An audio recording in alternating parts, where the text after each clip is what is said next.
An East Texas nonprofit hosted their second golf tournament to benefit veterans and first responders after a month delay. KLTV's Alex Weister has more on the tournament tonight.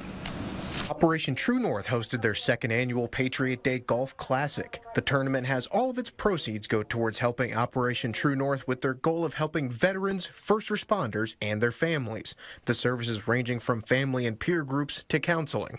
Ultimately, we just want to be able to provide mental health services for our veterans and first responders in the area. We definitely want to be able to provide more readily available services. So if somebody calls and is like, hey, I'm in crisis, then we want to be able to get them in within 24 to 72 hours. One of the main focuses of the group, along with the first responders and veterans, is making sure the families are taken care of just as much. It's one thing to support the individual, but whenever you support the family, there's a greater rate of success and just a better supportive network around this person as well. And they've gone through their own challenges in the course of their loved one's service, and so we want to be able to work through some of that with them as well. Post-traumatic stress disorder is an issue that veterans and first responders can face. Things that they see and do in the line of duty can be a bigger scar than some of the wounds that they sustain. Talking with a veteran at the event, the need for support can be a matter of... It's life or death.